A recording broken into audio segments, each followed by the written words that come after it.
은혜와 평강이 넘치는 주님의 이름으로 문안드립니다. 사랑하는 성도님들, 오늘도 하나님의 말씀 앞에 나아갈 수 있게 하신 주님께 감사를 드립니다. 저는 여러분과 함께 이사야 41장 10절의 놀라운 약속의 말씀을 나누고자 합니다. 형제 자매님들, 우리가 살아가는 이 시대는 참으로 어려운 시대입니다. 매일 아침 뉴스를 켜면 들려오는 소식들이 우리의 마음을 무겁게 만들고 있습니다. 경제적인 어려움으로 인해 밤잠을 설치는 가장들이 있습니다.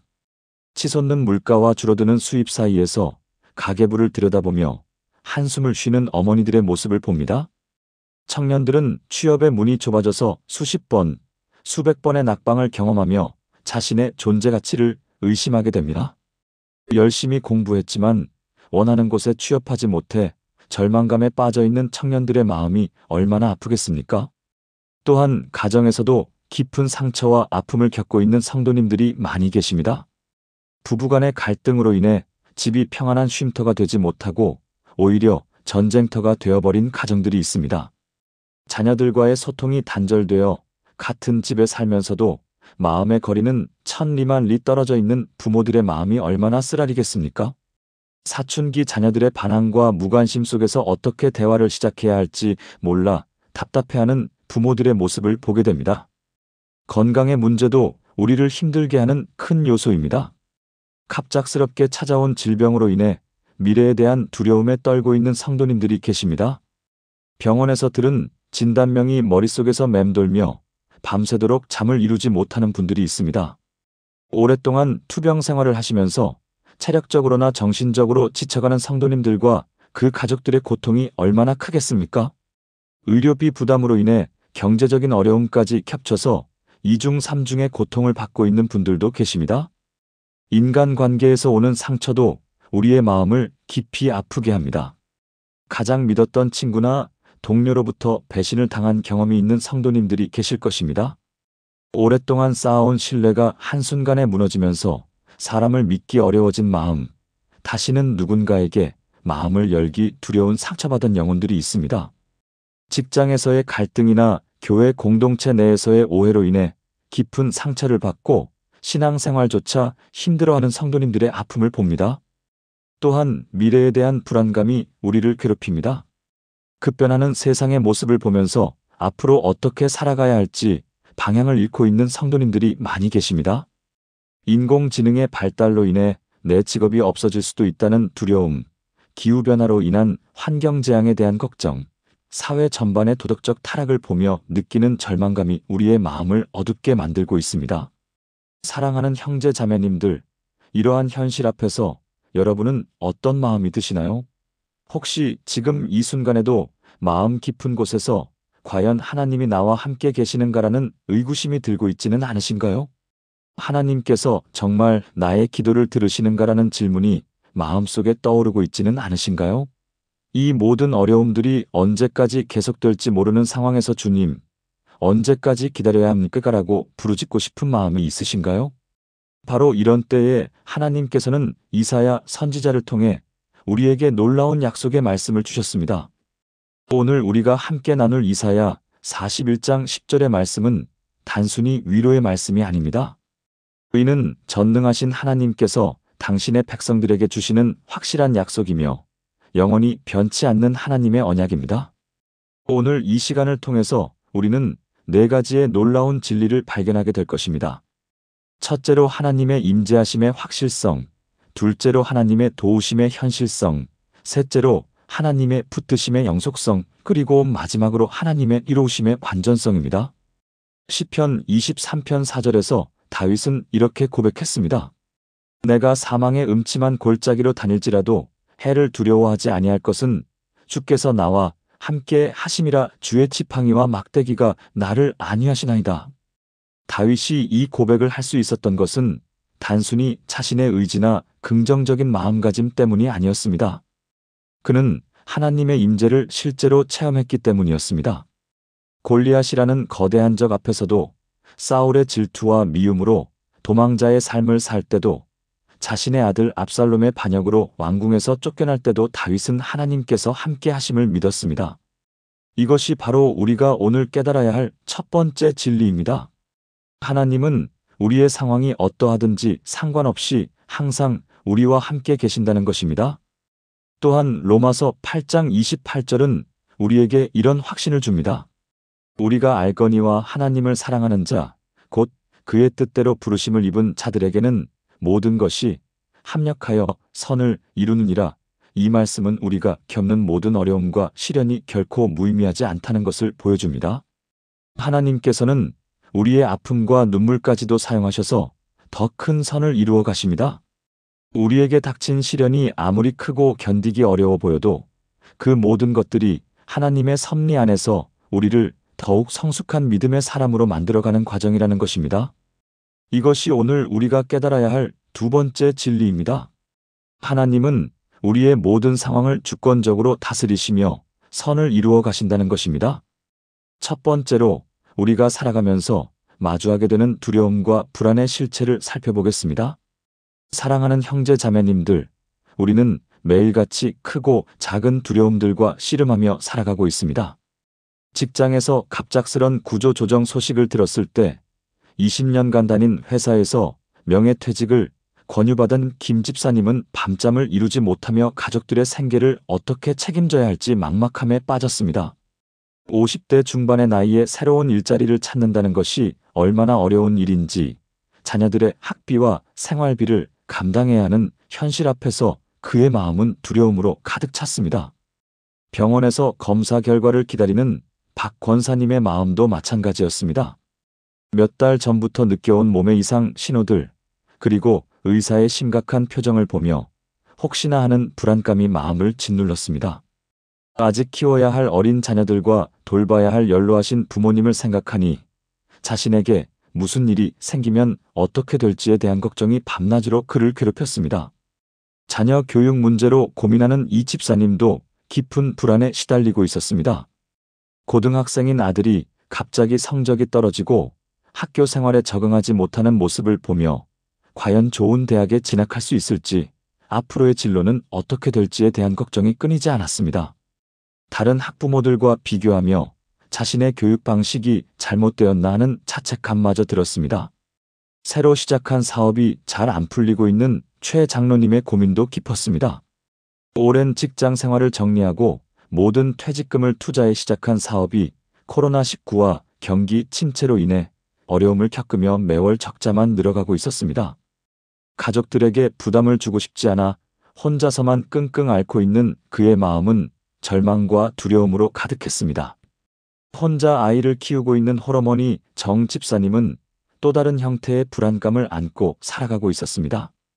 남편을 일찍 여인 후 홀로 두 아이를 키우며 생계를 책임져야 하는 부담감, 그리고 아이들에게 아버지의 빈자리를 채워주지 못한다는 죄책감이 그녀의 마음을 무겁게 짓누르고 있었습니다.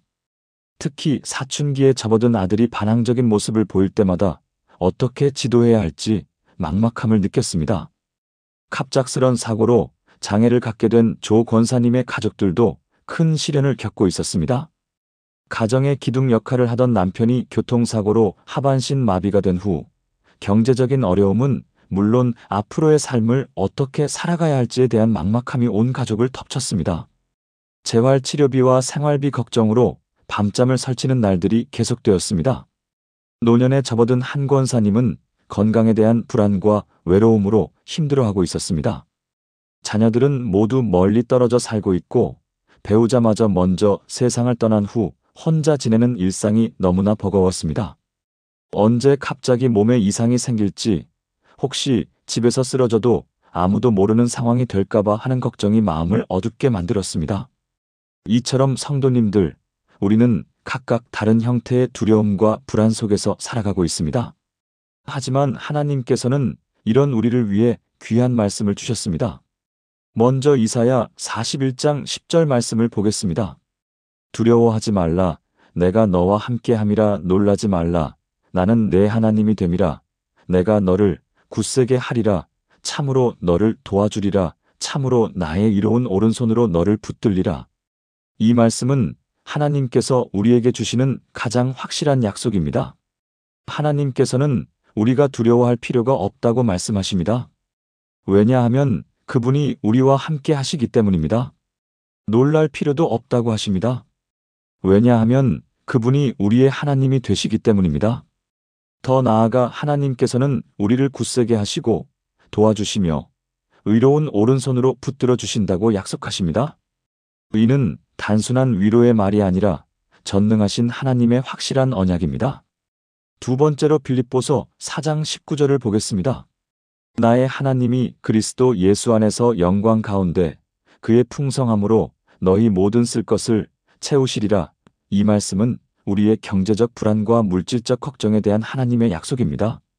바울은 감옥에서 이 편지를 쓰면서도 하나님의 공급하심에 대한 확신을 잃지 않았습니다.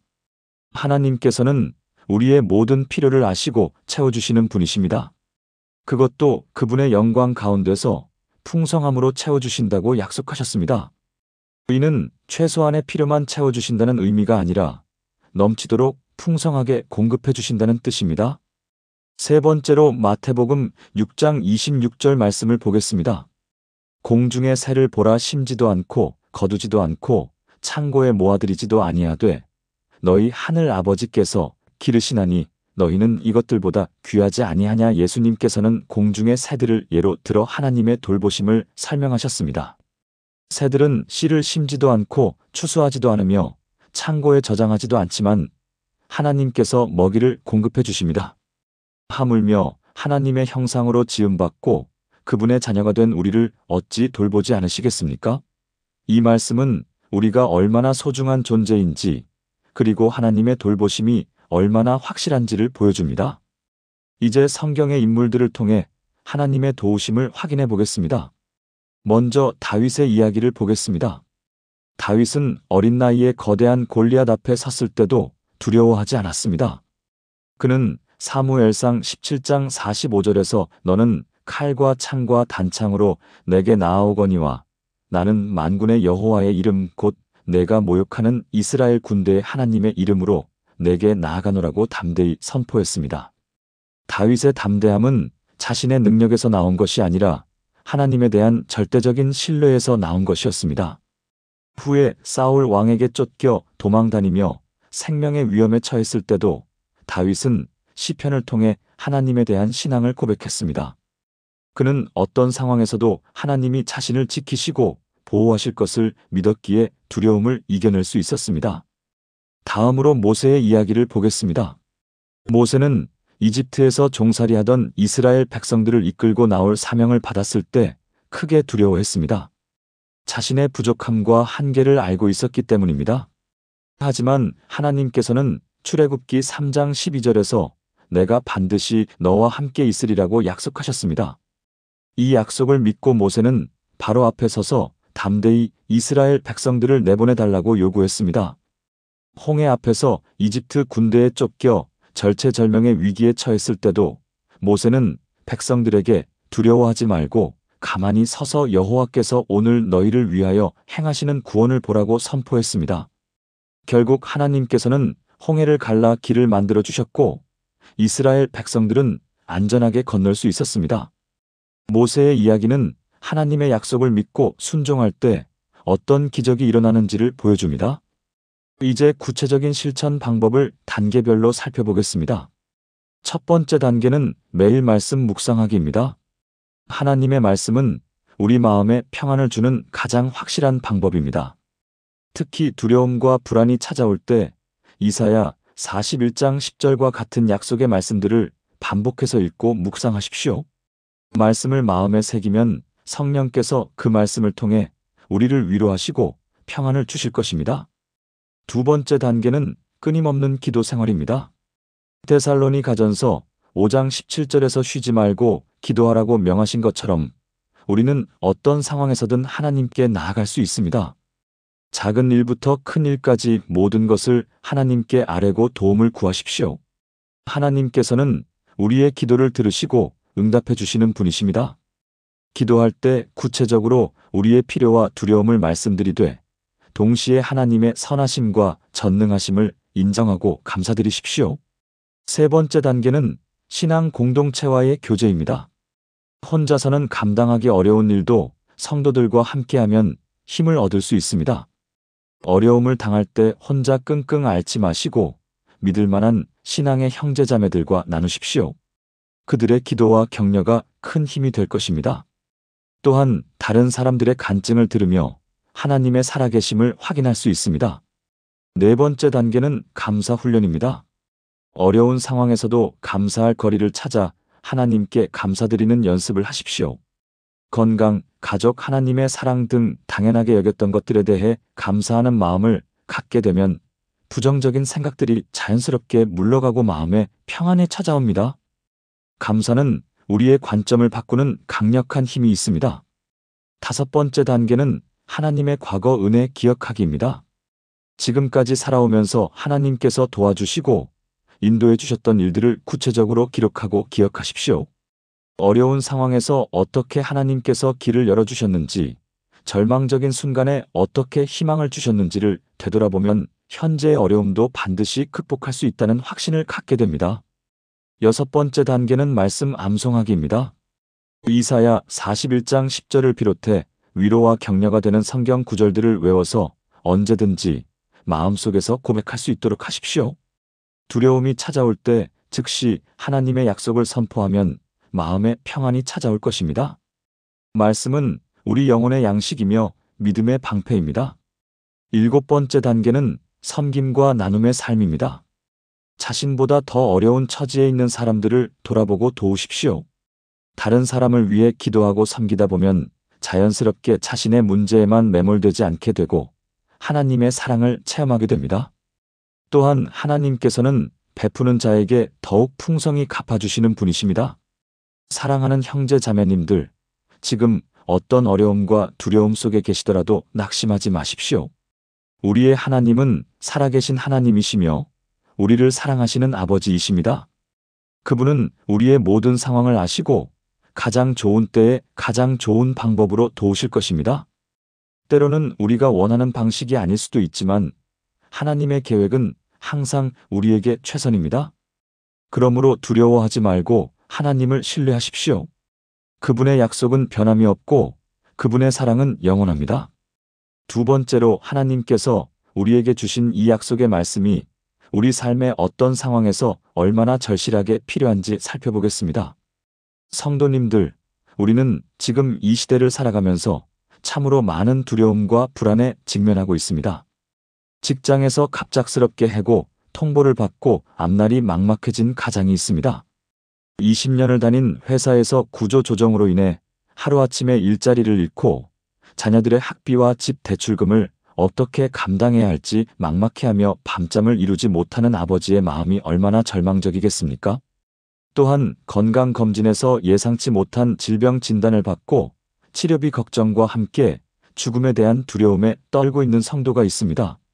의사로부터 암 진단을 받고 수술과 항암 치료의 긴 여정 앞에서 과연 내가 이 시련을 견뎌낼 수 있을까 하는 공포에 사로잡혀 있는 분의 심정을 우리가 어찌 헤아릴 수 있겠습니까? 뿐만 아니라 자녀 문제로 고민하는 부모들의 마음도 참으로 무겁습니다. 사춘기 자녀가 가출을 하고 연락이 끊어져 어디서 무엇을 하고 있는지 알 수 없어 하루하루를 눈물로 지새우는 어머니가 있습니다. 아무리 사랑으로 키웠는데도 자녀가 잘못된 길로 빠져 마약이나 도박에 중독되어 가정이 풍비박산이 나고 있는 절망적인 상황에서 부모의 마음이 얼마나 찢어지겠습니까? 경제적 어려움으로 인한 고통도 만만치 않습니다. 코로나19 팬데믹으로 인해 운영하던 작은 사업체가 문을 닫게 되고 은행 대출금과 임대료를 감당할 수 없어 개인 파산까지 생각해야 하는 자영업자의 절망감은 이루 말할 수 없을 것입니다. 인간관계에서 오는 상처와 배신감 또한 우리를 두려움에 빠뜨립니다. 오랫동안 믿고 지내던 친구나 동료에게 뒤통수를 맞고 모든 인간관계에 대해 불신과 두려움을 갖게 된 성도들이 있습니다. 특히 교회 안에서 받은 상처는 더욱 깊어서 하나님에 대한 믿음까지 흔들리게 만들기도 합니다. 또한 노년기에 접어든 성도들은 홀로 남겨질 두려움, 치매나 중병으로 자식들에게 짐이 될까봐 하는 걱정, 죽음에 대한 막연한 공포 등으로 마음이 무거워지기도 합니다. 평생을 함께한 배우자를 먼저 떠나보낸 후 혼자 남겨진 외로움과 앞으로 어떻게 살아가야 할지 모르는 막막함 속에서 하루하루를 버텨나가는 것조차 힘겨워하는 분들이 계십니다.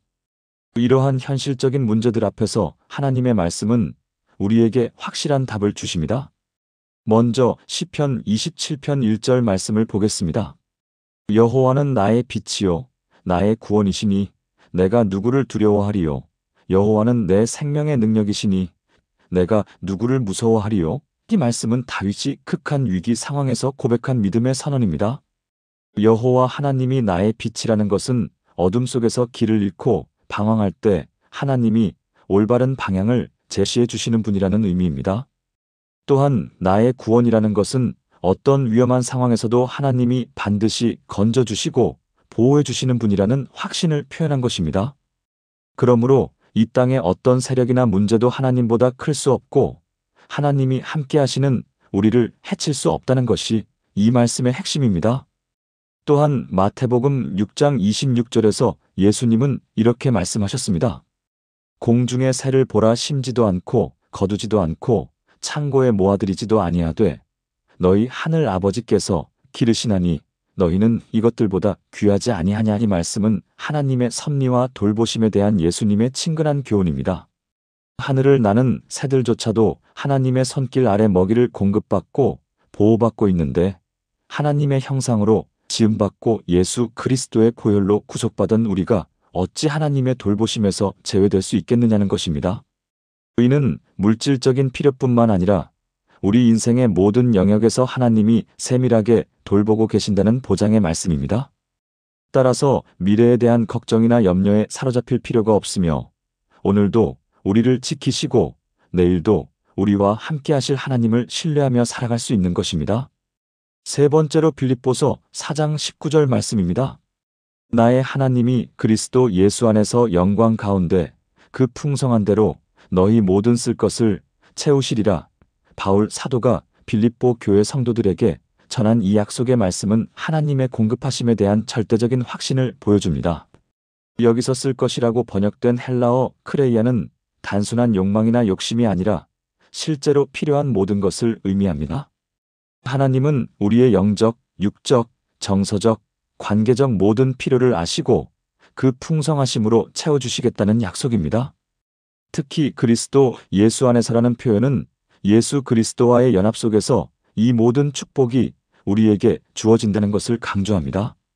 그러므로 경제적 어려움이나 건강 문제, 인간관계의 갈등 등 어떤 부족함도 하나님의 풍성한 공급 앞에서는 문제가 되지 않습니다. 성경의 인물들을 통해서도 우리는 큰 위로와 격려를 받을 수 있습니다. 먼저 다윗의 이야기를 살펴보겠습니다. 다윗은 사울 왕에게 쫓겨 도망다니며 죽음의 위협 속에서 생활해야 했던 기간이 있었습니다. 아둘람 굴에 숨어 지낼 때나 블레셋 땅으로 피해야 했을 때 그의 마음은 두려움과 절망으로 가득 찼을 것입니다. 하지만 다윗은 이런 극한 상황에서도 하나님을 찾았고 기도했으며 하나님의 도우심을 경험했습니다. 시편 57편에서 다윗은 내가 하나님께 부르짖으리니 나를 위하여 모든 것을 이루시는 하나님께로다라고 고백했습니다.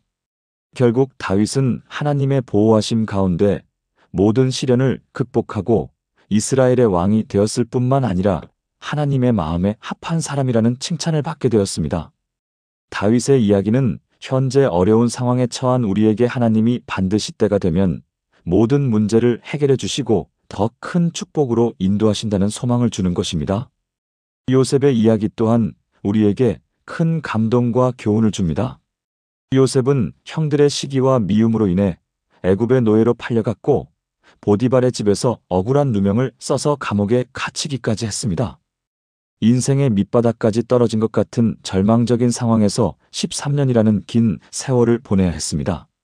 하지만 요셉은 어떤 상황에서도 하나님에 대한 믿음을 포기하지 않았고 정직과 성실함으로 살았습니다.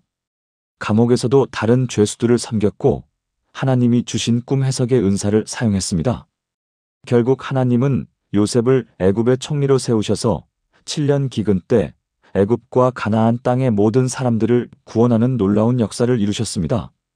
요셉이 나중에 형들에게 당신들은 나를 해하려 하였으나 하나님은 그것을 선으로 바꾸사 많은 백성의 생명을 구원하게 하시려고 말한 것처럼 하나님은 우리 인생의 모든 고난과 시련까지도 합력하여 선을 이루시는 분입니다.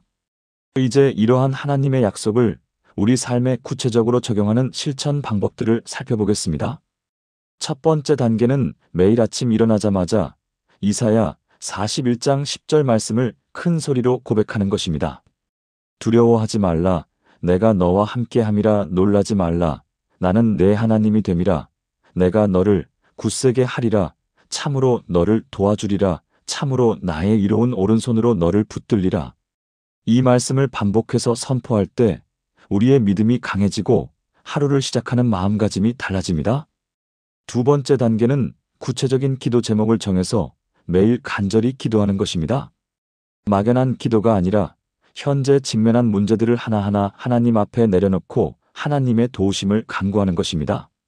직장 문제, 가정 문제, 건강 문제, 자녀 문제 등 모든 염려를 기도로 하나님께 맡기고 하나님의 응답을 기다리는 믿음의 자세를 유지해야 합니다. 세 번째 단계는 하나님의 과거 은혜를 기록하고 묵상하는 것입니다. 우리 인생에 베풀어 주신 하나님의 도우심과 축복들을 일기나 노트에 기록해 두고 어려울 때마다 다시 읽어보면서 하나님의 신실하심을 확신하는 것입니다. 과거의 어려운 상황에서 건져주셨던 하나님이 지금도 동일하시고 앞으로도 우리를 도와주실 것이라는 믿음을 갖는 것입니다.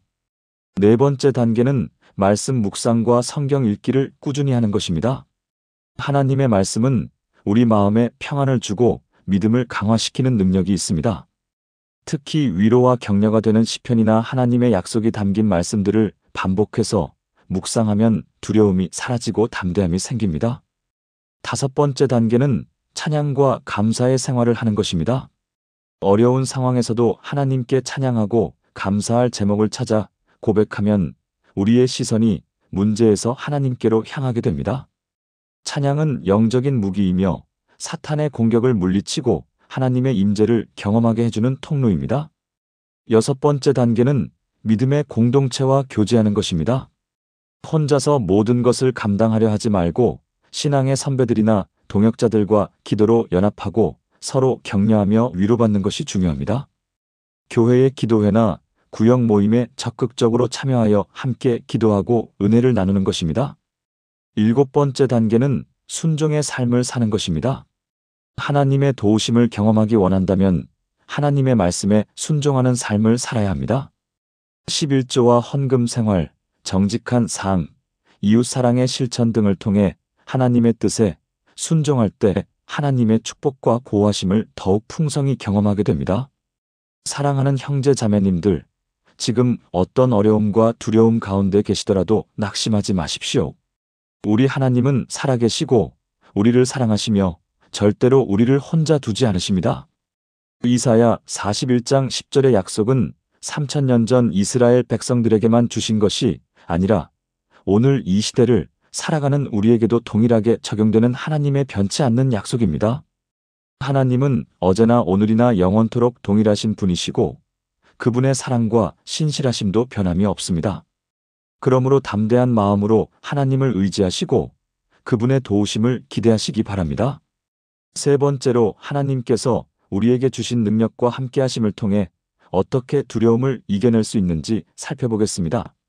사랑하는 형제 자매님들, 우리가 살아가면서 마주하는 두려움의 순간들을 구체적으로 생각해 보시기 바랍니다. 첫째, 직장에서 갑작스런 구조조정 소식을 들었을 때 느끼는 불안감입니다. 가족을 책임져야 하는 가장으로서 앞으로의 생계를 어떻게 유지해야 할지 막막하고 밤잠을 설치며 이력서를 다시 작성해야 하는 현실 앞에서 두려움이 몰려옵니다. 둘째, 건강검진에서 이상 소견이 나왔다는 병원 연락을 받았을 때의 공포감입니다. 정밀검사를 받기까지의 며칠 동안 온갖 부정적인 생각들이 머릿속을 지배하며 혹시나 하는 마음에 밤새 인터넷으로 증상들을 검색하며 더욱 불안해집니다. 셋째, 자녀의 진로 문제로 고민하는 부모의 마음입니다. 아이가 원하는 길과 부모가 바라는 길이 다를 때 과연 어떤 선택이 옳은 것인지 확신이 서지 않아 밤잠을 못 이루며 고민합니다. 넷째, 경제적 어려움으로 인한 두려움입니다.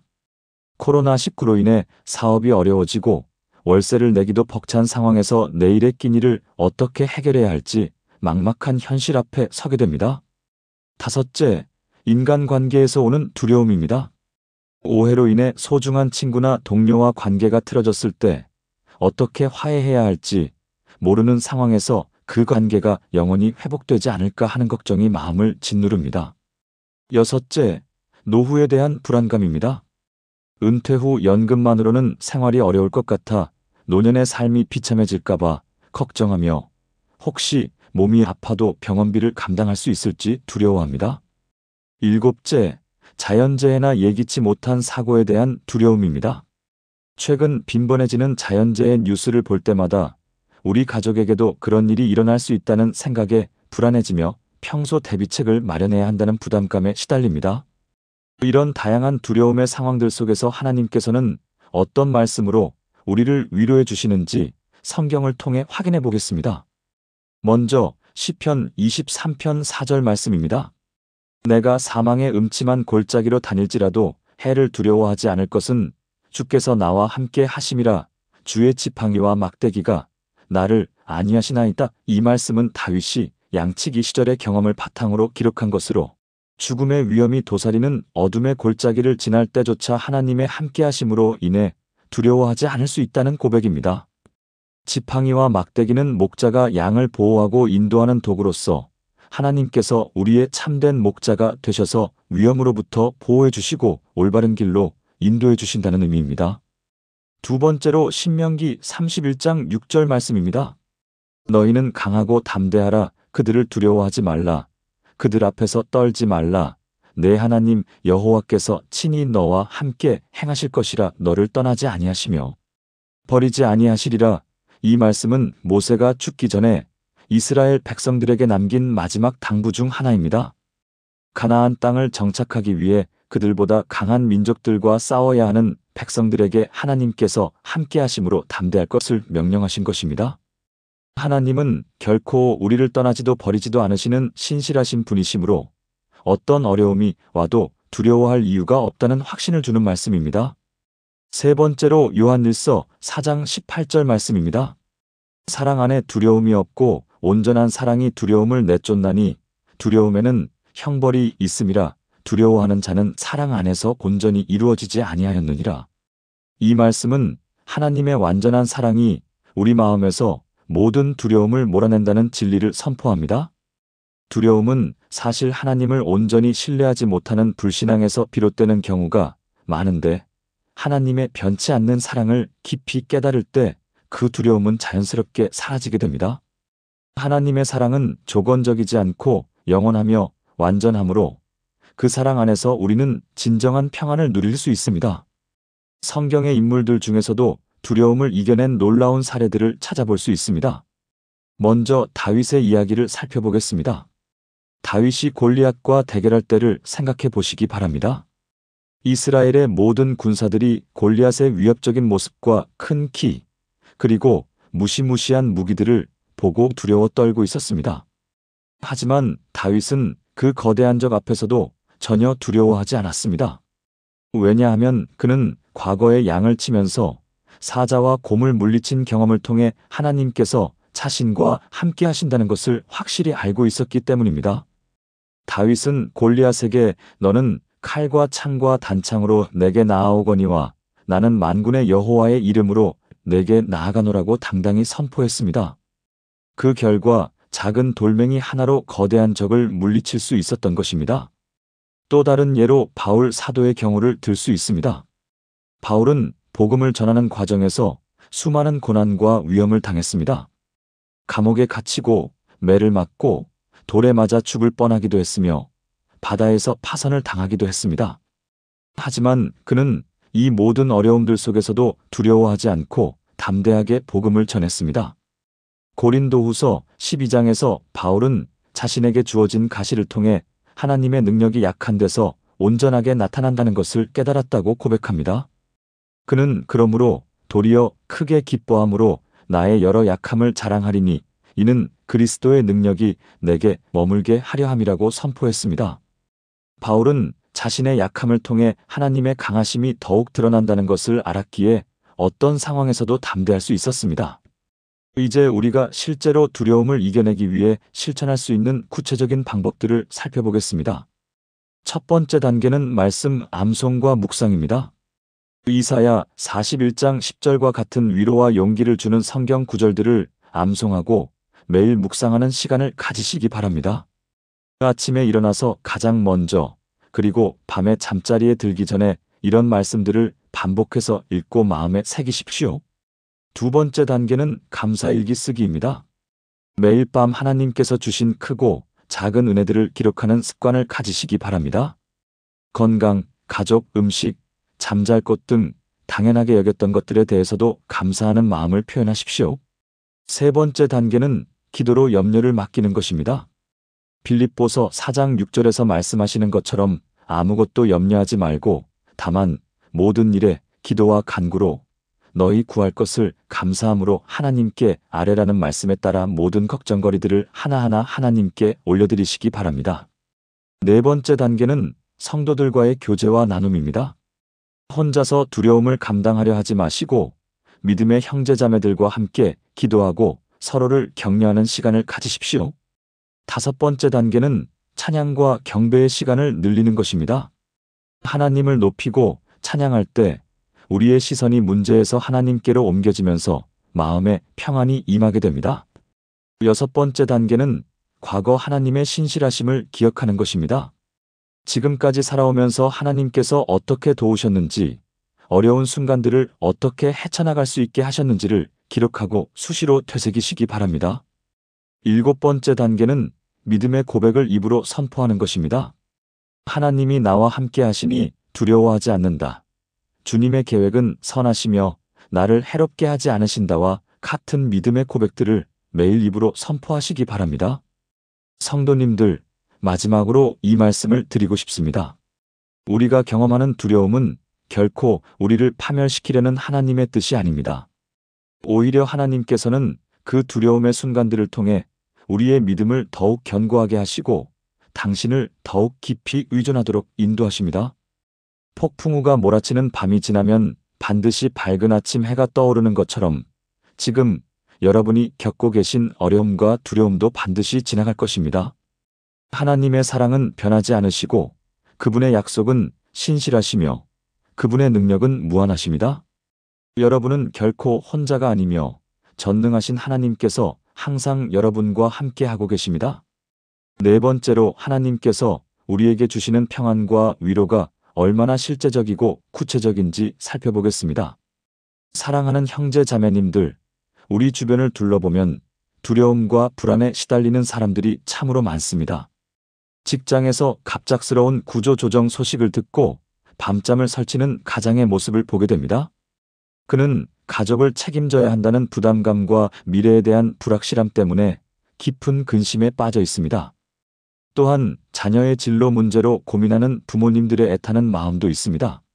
아이가 원하는 길과 부모가 바라는 길 사이에서 갈등하며 잘못된 선택으로 인해 자녀의 미래가 망가질까봐 전전긍긍하는 모습입니다. 병원에서 진단을 기다리는 환자의 마음도 마찬가지입니다.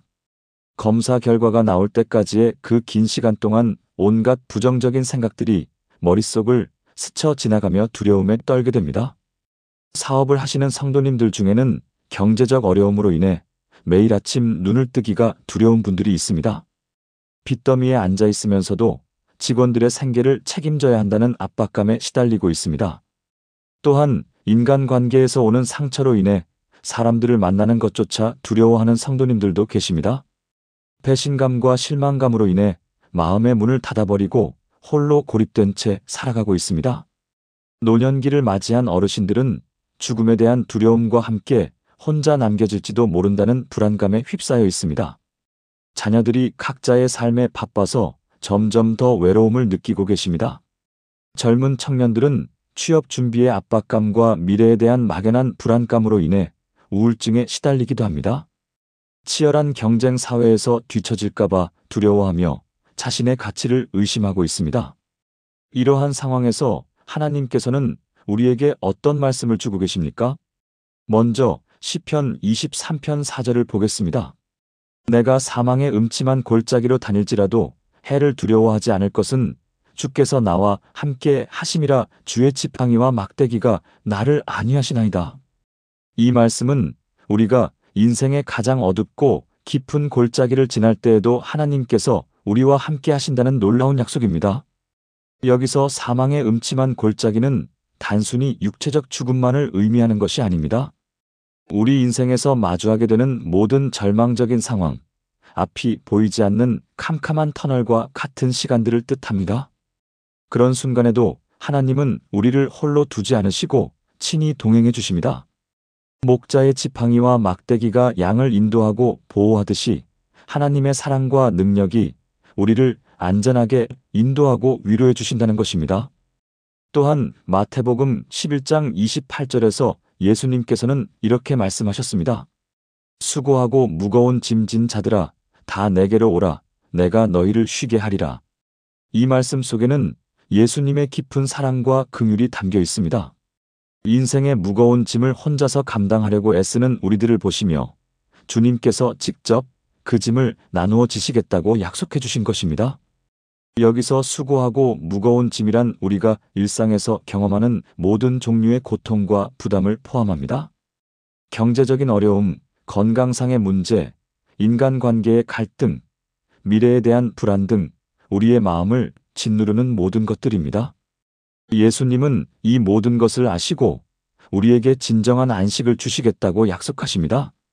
이는 단순히 잠시 동안의 휴식이 아니라 영혼 깊은 곳에서 누리는 참된 평안을 의미합니다. 빌립보서 4장 6절에서 7절의 말씀도 우리에게 큰 위로가 됩니다. 아무것도 염려하지 말고 다만 모든 일에 기도와 간구로 너희 구할 것을 감사함으로 하나님께 아뢰라. 그리하면 모든 지각에 뛰어난 하나님의 평강이 그리스도 예수 안에서 너희 마음과 생각을 지키시리라. 이 말씀은 염려와 두려움에 대한 하나님의 완벽한 해답입니다. 사도 바울은 우리에게 아무것도 염려하지 말라고 명령합니다. 이는 문제들을 무시하거나 현실을 외면하라는 뜻이 아닙니다. 오히려 모든 문제와 걱정거리들을 기도를 통해 하나님께 맡기라는 것입니다. 여기서 중요한 것은 감사함으로 기도하라는 점입니다. 아직 응답받지 못했어도 상황이 해결되지 않았어도 하나님이 반드시 선하게 인도해 주실 것을 믿고 미리 감사드리는 것입니다. 그럴 때 하나님께서는 우리의 이해를 초월하는 평강으로 우리의 마음과 생각을 지켜주신다고 약속하십니다. 성도님들, 성경에는 두려움과 불안 가운데서도 하나님을 신뢰했던 믿음의 인물들이 많이 등장합니다. 다윗 왕의 삶을 살펴보면 그는 수많은 위기와 시련을 겪었지만 그때마다 하나님께 대한 신뢰를 잃지 않았습니다. 사울 왕이 그를 죽이려고 추격할 때 다윗은 온 이스라엘 땅을 도망다니며 동굴과 광야에서 숨어 지내야 했습니다. 가장 친한 친구였던 요나단의 아버지가 자신을 죽이려 한다는 사실은 얼마나 절망적이었겠습니까? 그러나 다윗은 이런 극한 상황에서도 여호와는 나의 목자시니 내게 부족함이 없으리로다라고 고백했습니다. 그는 어떤 상황에서도 하나님이 자신의 목자가 되어주신다는 확신을 잃지 않았습니다.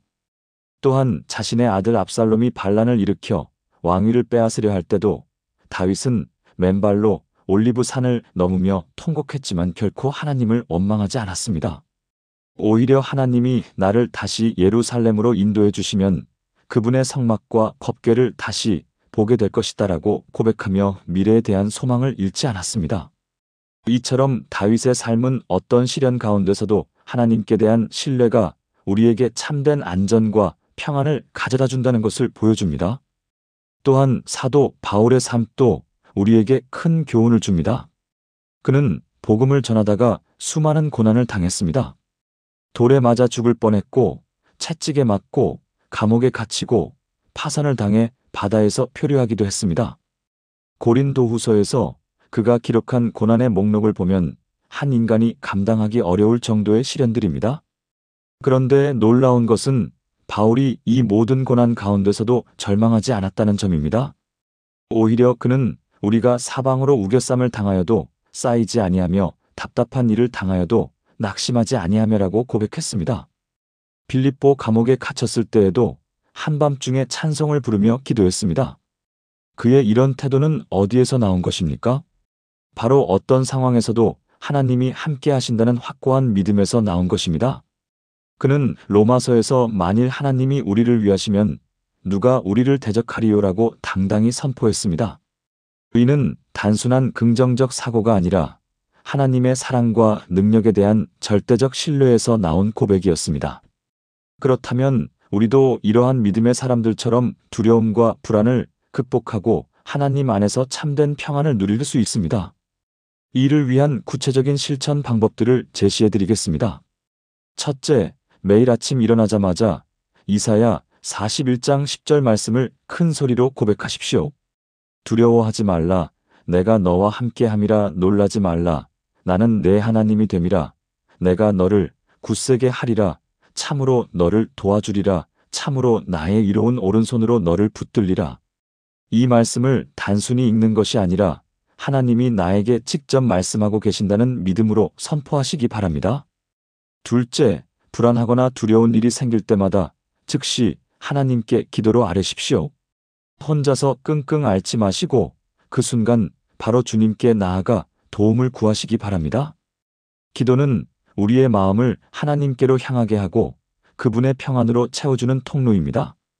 셋째, 하나님의 신실하심을 기록한 간증 노트를 만드십시오.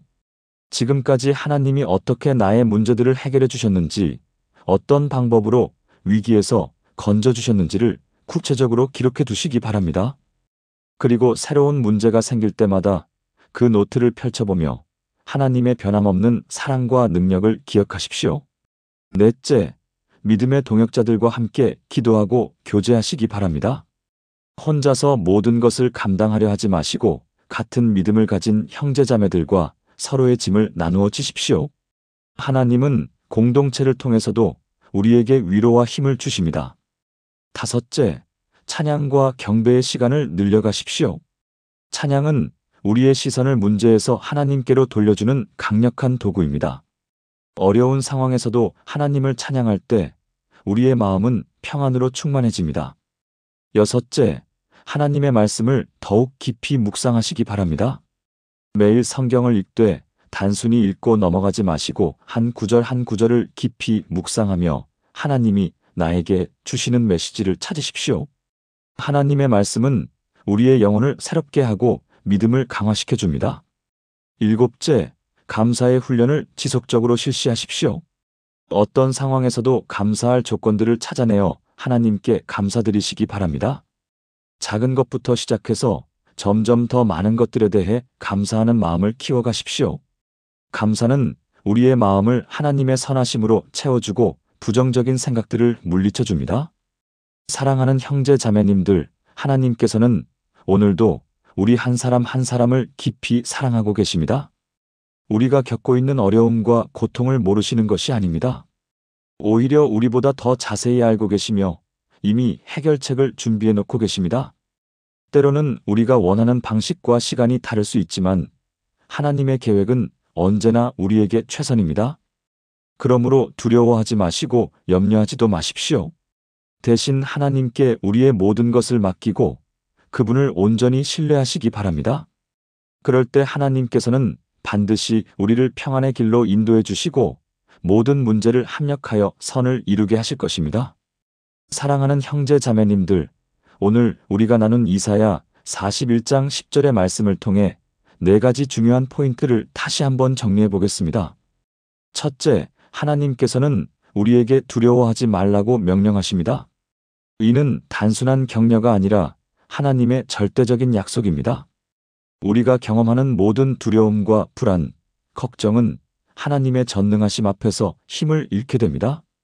하나님이 우리와 함께 하시기 때문에 어떤 상황에서도 우리는 담대할 수 있습니다. 환경이 어둡고 미래가 불투명해 보일지라도 우리의 하나님은 변함없이 우리 곁에 계시며 우리를 지키시는 분입니다. 둘째, 놀라지 말라는 하나님의 말씀입니다. 인생에는 예상치 못한 일들이 많이 일어납니다.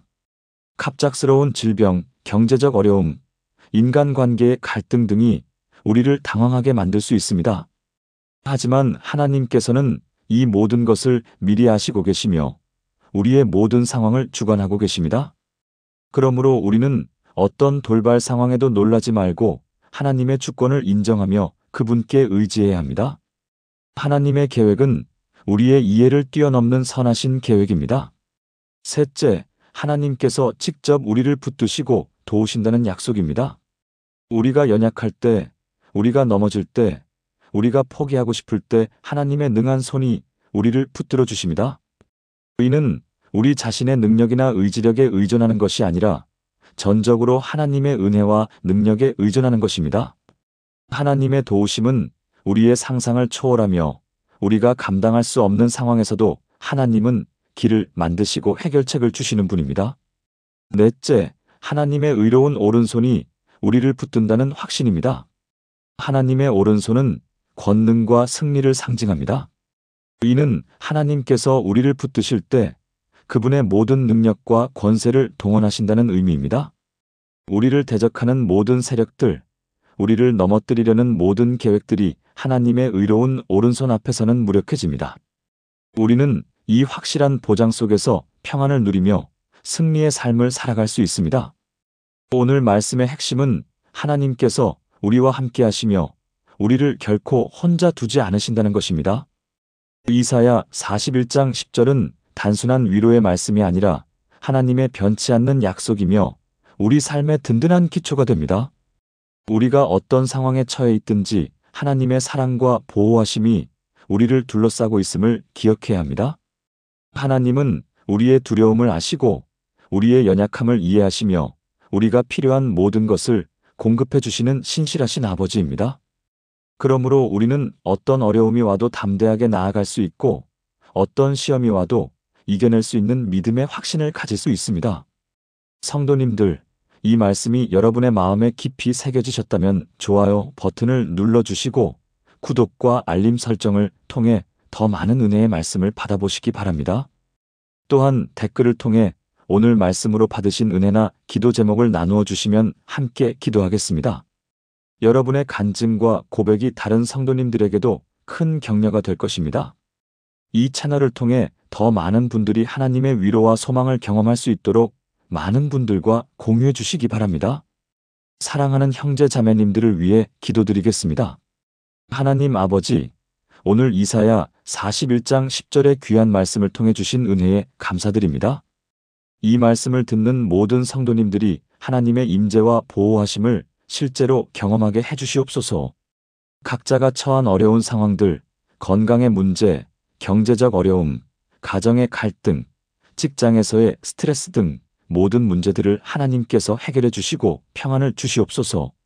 두려움과 불안으로 잠 못 이루는 밤들이 하나님의 평강으로 채워지게 하시고 절망과 낙심 가운데 있는 마음들이 하나님의 소망으로 새롭게 되게 해주시옵소서.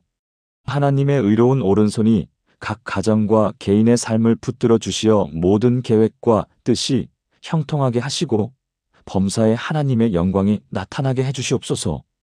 예수 그리스도의 이름으로 기도드립니다. 아멘. 사랑하는 성도님들, 오늘도 귀한 시간을 내어 하나님의 말씀에 귀 기울여 주셔서 진심으로 감사드립니다. 이 말씀이 여러분의 일상 속에서 실제적인 힘이 되고 위로가 되기를 간절히 소망합니다. 앞으로도 계속해서 하나님의 살아있는 말씀으로 여러분과 만나 뵙겠습니다. 주님의 크신 사랑과 은혜가 여러분과 여러분의 가정에 늘 함께 하시기를 축복합니다. 샬롬.